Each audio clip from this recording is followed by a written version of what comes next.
فنلاند با نام رسمی جمهوری فنلاند کشوری در شمال اروپا است و با 338,000 کیلومتر مربع مساحت 1/5 ایران وسعت داره. اما با این حال مالک بیش از 188,000 دریاچه است و 75% را جنگل‌ها تشکیل میدن. این سرزمین با کشورهای سوئد، نروژ و روسیه دارای مرز مشترکه. اکثریت مردم مسیحی بوده و به زبان فنلاندی و درصد اندکی هم به زبان سوئدی حرف میزنن.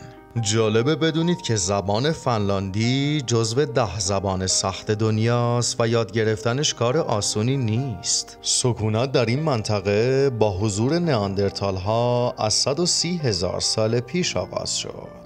فنلاند در گذشته تحت حاکمیت سوئدی ها و روس ها بود و بعدها با انقلاب کمونیستی روسیه و تبدیل شدنش به شوروی در سال 1917 اعلام استقلال کرد. همچنین در سال 2023 به عضویت ناتو در اومد. هلسینکی پایتخت و بزرگترین و پرجمعیت ترین شهر این کشوره که به لحاظ بالا بودن استانداردهای زندگی جزو 10 کشور برتر دنیا محسوب میشه.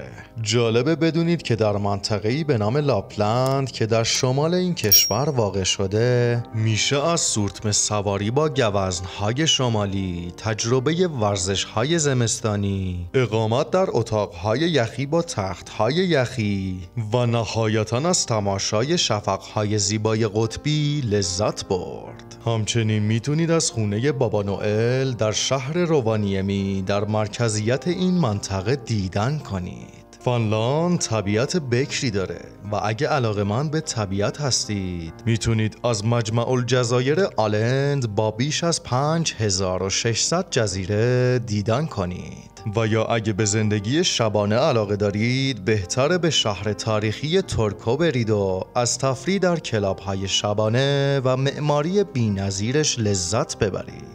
فنلاند در حال حاضر به لحاظ کیفیت بالای زندگی، قدرت اقتصادی، سیستم آموزشی و بهداشتی رایگان و پیشرفته جزو کشورهای برتر جهان محسوب میشه و مردمش از سطح رفاه مطلوبی برخوردارن. به همین خاطر میزان جرم و جنایت به شدت پایینه و زندانها بسیار خلوته. البته رکورد بیشترین فرار از زندان هم متعلق به فنلاندی هاست، چرا که زندانی ها کلید سلولشون دست خودشونه و هر زمانی که بخوان میتونن به بیرون برن. جالبه بدونید فساد مالی در این کشور نزدیک به 0 و یکی از سالمترین سیستم های حکومتی در جهان رو داراست که اولویتش رفاه و آرامش مردمشه.